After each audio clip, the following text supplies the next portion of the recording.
नमस्ते दोस्तों, मेरा नाम रेखा है और मेरी उम्र 45 साल है। दोस्तों, मेरी जिंदगी की कहानी आज आपके साथ बांटना चाहती हूँ। मेरी शादी को बस 2 साल ही हुए थे जब भगवान ने मुझसे मेरा सब कुछ छीन लिया। मेरे पति राहुल दुनिया छोड़कर चले गए और मुझे अकेला छोड़ गए, वो भी तब जब मैं अपने पहले बच्चे को जन्म देने वाली थी। हाँ, मैं गर्भवती थी जब यह दुर्घटना हुई। पूरे 17 साल से मैं एक विधवा के रूप में जी रही हूँ और अपने बेटे अमन को अकेले ही पाल रही हूँ। राहुल के जाने के बाद मैंने फैसला किया कि मैं अपना सारा ध्यान और प्यार सिर्फ अपने बेटे पर लगाऊंगी। दूसरी शादी का ख्याल भी मन में नहीं आने दिया। भगवान का शुक्र है कि पैसे की कभी तंगी नहीं रही। मेरे माता पिता दोनों का देहांत पहले ही हो चुका था और मैं उनकी इकलौती संतान थी, इसीलिए उनकी सारी जायदाद मुझे मिली थी। इसी जायदाद के सहारे मैंने अमन को हर सुख सुविधा दी। अमन को मैंने शहर के सबसे अच्छे स्कूल में पढ़ाया।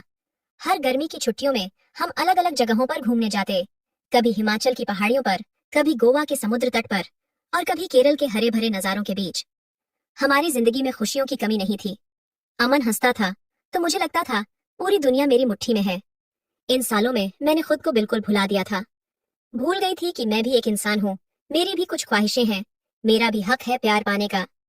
मेरा भी हक है कि मैं शादी करूं, क्योंकि मैं अभी जवान थी। जब अमन छोटा था तो मुझे इन बातों का एहसास भी नहीं होता था, लेकिन जैसे जैसे वो बड़ा होता गया मेरा अकेलापन और गहराता गया। समय के साथ मैंने एक छोटा सा कपड़े का बिजनेस भी शुरू किया। शुरू में सिर्फ टाइम पास के लिए, लेकिन बाद में यह अच्छा चलने लगा। अमन भी जब बड़ा हुआ तो इस काम में मेरा हाथ बंटाने लगा। उसके साथ बिजनेस में काम करना मुझे बहुत अच्छा लगता था। अब अमन 19 साल का हो चुका है, जवान और समझदार। लेकिन पिछले कुछ महीनों से मुझे एक अजीब सा खालीपन महसूस होने लगा है।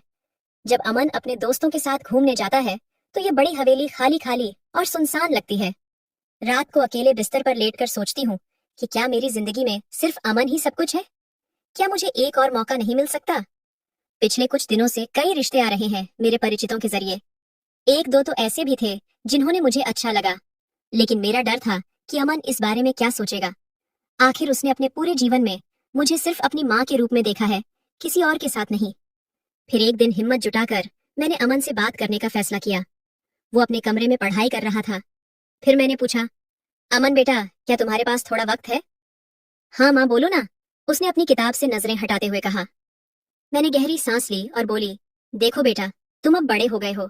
जल्द ही तुम अपनी पढ़ाई पूरी करके अपना अलग रास्ता चुनोगे। शायद कहीं दूसरी जगह नौकरी करोगे, शादी करोगे। उसने मेरी बात काटते हुए पूछा, माँ, कहना क्या चाहती हो? मैंने हिम्मत जुटाई और कहा, बेटा, कभी कभी मुझे बहुत अकेलापन महसूस होता है। मैंने सोचा था, क्या तुम्हें बुरा लगेगा अगर मैं किसी अच्छे रिश्ते को हाँ कह दूं? मेरी बात सुनते ही अमन का चेहरा बदल गया। उसकी आंखों में एक अजीब सा डर था। वो कुछ पल तक कुछ नहीं बोला, फिर अचानक उठकर खड़ा हो गया। नहीं माँ, मैं मैं इसके लिए तैयार नहीं हूँ, उसने कहा। उसकी आवाज में कंपन था। लेकिन अगर तुम चाहती हो तो तुम्हारी मर्जी, ये कहकर वो कमरे से बाहर चला गया। मैंने उसे रोकना चाहा, लेकिन वो तेजी से अपने कमरे की ओर बढ़ गया। मैं उसके पीछे गई और देखा कि वो अपने पलंग पर बैठा था। आंखों में आंसू थे। मेरा दिल टूट गया। मैंने उसके पास बैठते हुए कहा, अमन बेटा, मैं ऐसा कुछ नहीं करूंगी जिससे तुम्हें दुख हो। तुम मेरे लिए सबसे पहले हो, हमेशा। मैंने उसे अपनी बाहों में भर लिया और उसके बालों को सहलाने लगी, जैसे वो अब भी मेरा छोटा सा बच्चा हो। धीरे धीरे उसका दर्द कम हुआ। माँ, मुझे माफ कर दो, उसने अपने आंसू पोंछते हुए कहा। मैं आपको दुखी नहीं देख सकता, लेकिन मुझे वक्त चाहिए। मैंने उसके माथे पर प्यार से हाथ फेरते हुए कहा, चिंता मत करो बेटा, मैं इस बारे में और नहीं सोचूंगी। तुम्हारी खुशी ही मेरी खुशी है। थोड़ी देर बाद जब उसका मूड थोड़ा बेहतर लगा, मैंने सुझाव दिया, चलो बाहर चलते हैं, कहीं अच्छा सा खाना खाते हैं। अमन ने मुस्कुराते हुए कहा, माँ, आज मैंने अपने दोस्त विशाल के साथ बाहर जाने का प्लान बनाया है। उसकी माँ भी हमारे साथ आ रही है। पता है, वो भी विधवा है और विशाल उनका इकलौता बेटा है, बिल्कुल हमारी तरह। मैंने उसकी बात सुनी और हल्की सी मुस्कान के साथ सिर हिला दिया। फिर मैंने बोला, अरे तो फिर हम सब साथ में क्यों नहीं चलते? आज का शाम हम सब मिलकर बिताएंगे, क्या ख्याल है? अमन के चेहरे पर मुस्कान आ गई। वाह माँ, ये तो बहुत अच्छा होगा। विशाल को मैंने पहले भी कई बार देखा था, जब वो अमन से मिलने हमारे घर आता था। अमन के ही उम्र का था, लेकिन उसका शरीर ज्यादा मजबूत और तंदुरुस्त लगता था। शायद इसलिए क्योंकि वो रोज व्यायाम करता था और खेलों में रुचि रखता था। मेरा अमन तो किताबों में ही डूबा रहता था, खेल कूद से हमेशा दूर। जब हम रेस्तरां पहुंचे तो मैं पहली बार विशाल की माँ सविता से मिली। हमारे बीच आपसी तालमेल इतना अच्छा था कि लगा जैसे हम सालों से एक दूसरे को जानते हैं। उन्होंने भी अपने पति को खोया था और अपने बेटे को अकेले ही पाला था। हम दोनों की कहानियां इतनी मिलती जुलती थीं कि उस शाम पूरे वक्त हम बातें ही करते रहे। अमन, तुमने कभी बताया नहीं कि तुम्हारी माँ इतनी प्यारी है, विशाल ने खाने के बीच हंसते हुए कहा। अमन शर्मा गया और बोला, हाँ यार, मेरी माँ दुनिया की सबसे अच्छी माँ है। उस दिन के बाद हमारे परिवारों के बीच का फासला कम होता गया। अब हम अक्सर साथ में वक्त बिताते, कभी हमारे घर कभी उनके घर। सविता और मैं इतने अच्छे दोस्त बन गए कि लोगों को लगता हम बहनें हैं। एक दिन सविता ने चाय पीते हुए पूछा, रेखा, तुमने भी मेरी तरह दोबारा शादी करने का कभी नहीं सोचा? सोचा तो था, लेकिन अमन को यह बात पसंद नहीं थी। मैंने अपना दिल खोलकर बात की। सविता ने सहमति से सिर हिलाया। विशाल भी ऐसा ही है। जब भी मैंने इस बारे में बात की, उसने साफ मना कर दिया। हम दोनों हंस पड़े यह देखकर कि हमारे बेटे कितने एक जैसे हैं। लेकिन धीरे धीरे मुझे कुछ अजीब सी चीजें नजर आने लगीं। जब भी हम सब साथ होते, मैं देखती कि विशाल की नजरें अक्सर मेरी आम और लीची की तरफ होती। पहले तो मैंने इस बात को नजरअंदाज किया, लेकिन फिर मुझे महसूस हुआ कि उसकी नजरें मेरे ऊपरी हिस्से पर ज्यादा टिकती थीं। मैं 45 साल की थी, लेकिन अपनी उम्र से कम ही दिखती थी और मेरा शरीर अभी भी अच्छा खासा आकर्षक था। और सिर्फ यही नहीं, मैंने यह भी गौर किया कि अमन भी सविता को उसी तरह से देखता था। वो भी सविता के खूबसूरत अंगों पर नजर गड़ाए रखता था।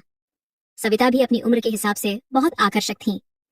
एक रात जब हम सब एक पिकनिक से लौट रहे थे, मेरे दिमाग में एक अजीब सा ख्याल आया। क्या होगा अगर मैं विशाल के साथ और अमन सविता के साथ? नहीं नहीं, ये सोचना भी पागलपन था, पर इस ख्याल को झटकना मुश्किल था। कुछ दिन बाद अमन अचानक मेरे कमरे में आया। मैं अपने बिस्तर पर बैठी किताब पढ़ रही थी। माँ, मुझे आपसे कुछ पूछना है, उसने संकोच के साथ कहा। मैंने बोला, हाँ बेटा बोलो। क्या आप अब भी, मेरा मतलब है, क्या आप अब भी शादी के बारे में सोच रही हैं? उसने धीरे से पूछा। मैंने किताब एक तरफ रखी। नहीं बेटा, मैंने तुमसे वादा किया था ना। पर सच कहूं तो मैं एक जवान औरत हूँ और अभी इतनी बूढ़ी भी नहीं हुई। एक दिन तुम भी शादी करोगे, अपनी पत्नी के साथ अपना घर बसाओगे और मैं फिर से अकेली रह जाऊंगी। अमन कुछ देर चुप रहा, फिर बोला, माँ, मुझे आपका अकेला रहना अच्छा नहीं लगता। फिर मुझे लगा कि अब सही वक्त है। हिम्मत जुटाकर मैंने पूछा, बेटा, कल रात जब हम सब साथ डिनर कर रहे थे, मैंने देखा तुम सविता आंटी को कुछ खास नजरों से देख रहे थे। उनके, तुम्हारी नजरें। अमन अचानक हंसने लगा। उसके गाल शर्म से लाल हो गए। अरे माँ, वो तो बस ऐसे ही। सच कहूं तो सविता आंटी बहुत सुंदर हैं। मैं उन्हें देखकर सोच रहा था कि काश। मैंने पूछा, काश क्या? मेरा दिल तेजी से धड़क रहा था। कुछ नहीं माँ, उसने शर्माते हुए कहा। फिर हम दोनों हंसने लगे और वो अजीब सा पल गुजर गया। फिर एक सप्ताह बीत गया था जब अमन ने मुझसे बात करने की इच्छा जताई। उसकी आंखों में एक अजीब सा चमक था, जैसे कोई बड़ा राज छिपा हो। फिर अमन ने धीमे स्वर में कहा, माँ, आपसे कुछ महत्वपूर्ण बात करनी है। मुझे पूरा विश्वास है कि आप मना नहीं करेंगी, क्योंकि इससे हम सभी की जिंदगी में खुशियां आएंगी। मैंने उसके चेहरे को ध्यान से देखा और पूछा, बताओ बेटा, क्या बात है? क्या हम विशाल और उनकी माँ सविता जी के घर जाकर एक छोटी सी महफिल सजा सकते हैं? हम सब मिलकर अपनी पसंद के व्यंजन का आनंद ले सकते हैं, उसने कहा। मैं समझ गई थी कि वह क्या कहना चाह रहा था, लेकिन अनजान बनते हुए बोली, मुझे ठीक से समझाओ, मैं समझी नहीं। अमन ने बिना किसी झिझक के कहा, माँ, मैं सविता जी के आम और लीची खाना चाहता हूँ, और मुझे लगता है विशाल भी आपके आम और लीची की तरफ आकर्षित होता है। हम सब मिलकर एक शाम बिताए और एक दूसरे के फल फूलों का आनंद लें।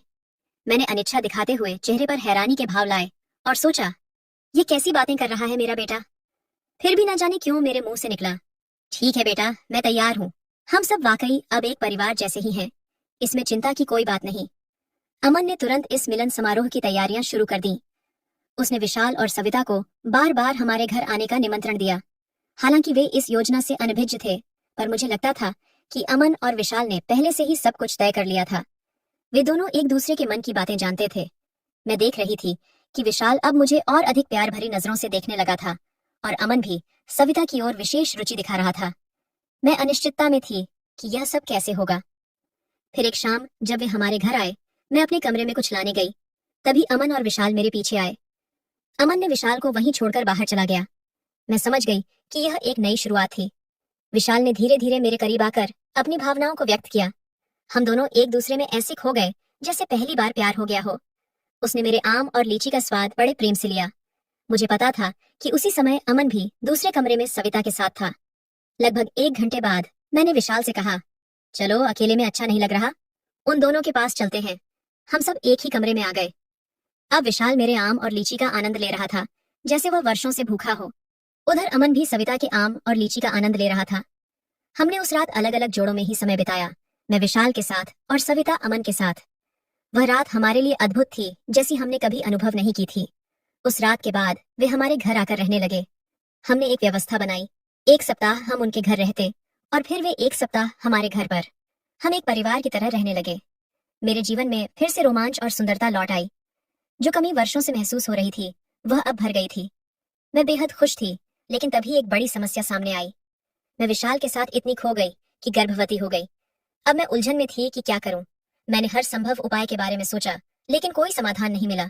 मैं बहुत परेशान हूँ, न सोच पा रही हूँ न कुछ कर पा रही हूँ।